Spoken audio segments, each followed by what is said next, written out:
My brothers, it was to us that this message of salvation was sent forth. The inhabitants of Jerusalem and their rulers failed to recognize him, and in condemning him, they fulfilled the words of the prophets, which we read Sabbath after Sabbath. Even though they found no charge against him which deserved death, they begged Pilate to have him executed. Once they had thus brought about all that had been written of him, they took him down from the tree and laid him in a tomb. Yet God raised him from the dead. When I was a boy, I remember that my father, he had this sort of fancy shaving cream that, you keep it in like a solid state. It's kind of in a dish, you mix it with water, and then you use it. And I remember once when I was probably 7 or 8 or something, I went to the bathroom, I'm washing my hands, looking at this thing on the sink, and I suddenly had this overwhelming urge to fill it up with water and wash it all down the sink and just destroy it. And I'm sitting there contemplating what to do. These are the moral dilemmas of an 8-year-old. And I thought, okay, I don't think my father would like that very much. So I didn't do it. And then I go out into the living room where my dad was, and I said, I was going to fill your shaving cream up with water and throw it down the sink, but I didn't. And he said, okay, thank you. And I went away very proud of myself. And I think about that incident sometimes. It reminds me of the famous incident of St. Augustine with the pears. And it's like an image to me of the irrationality of evil, of sin. Why do we do these things? It's very difficult sometimes to rationalize and understand these desires that come over us and why we give in to them. And I'm thinking about that today on Palm Sunday because I think that the irrationality of evil is nowhere so clear as in the passion of Christ. St. Paul in the reading today says, even though they found no charge against him which deserved death, they begged Pilate to have him executed. There was no reason for this. There was no charge. And I'm sure you all remember from this morning, we heard the Passion narrative and the kind of excessive cruelty that is inflicted on Christ by the Jews and the Romans who are mocking him and spitting on him and hitting him and this just excessive, what is the reason for this? St. Paul points out, however, that this is something that God has included in his plan for the redemption of humanity. St. Paul says, in condemning him, they fulfilled the words of the prophets. And once they had thus brought about all that was written of him, they laid him in the tomb. All these things, the ignorance and the blindness and the bloodlust that is motivating the passion, motivating the cruelty shown to Christ, these are things written beforehand by God in some way. These are things that God has allowed to happen to bring about our redemption. And this week, we're entering, as you know, a very dramatic week. And I don't mean dramatic just in the sense that the events are very intense, but dramatic in the literal sense of this is a week of plays, a week of reenactments.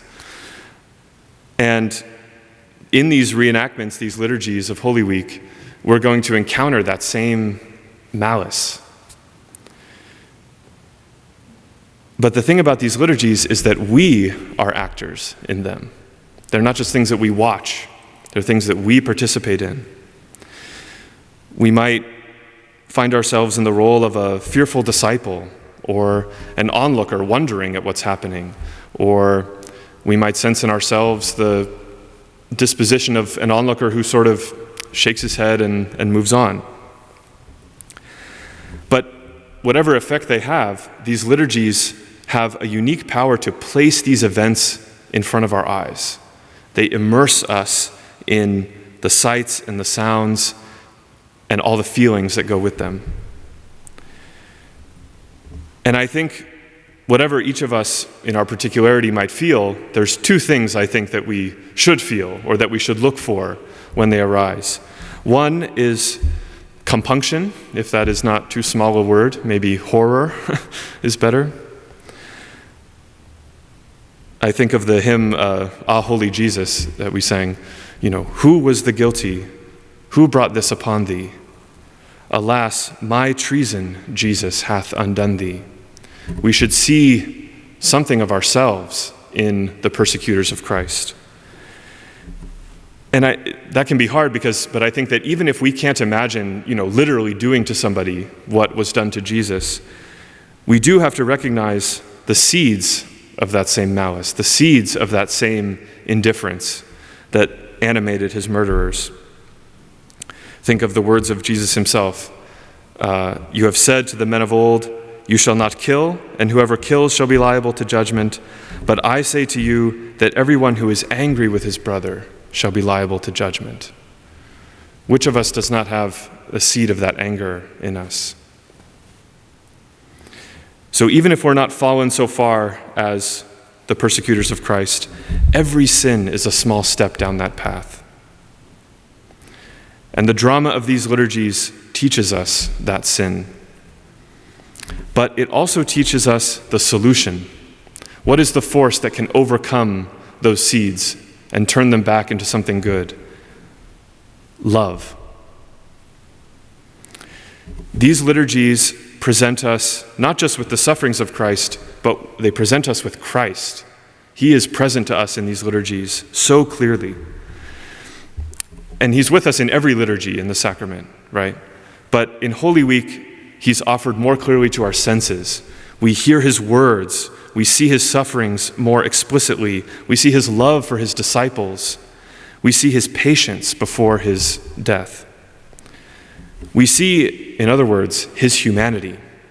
We see the humanity that he took on with this week in mind. And there is no creature so beautiful as the humanity of Jesus Christ.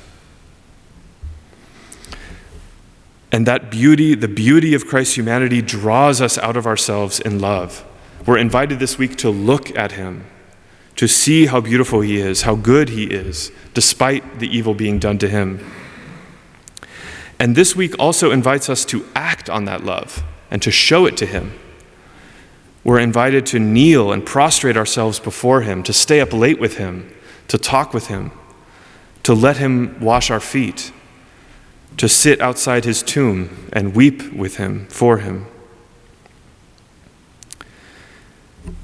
And when we see the goodness of Christ, when we're moved to love him and to show that love, that is what convinces us of the plan of God that St. Paul is talking about.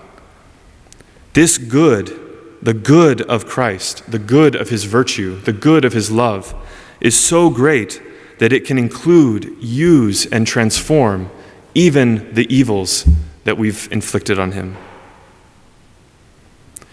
God used the blindness and the malice of the Jewish leaders and the Romans to manifest infinite love.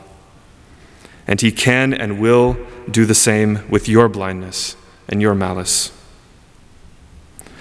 So this week, I encourage you to give yourself to the drama that plays out before us. Let it affect you. Let it move you.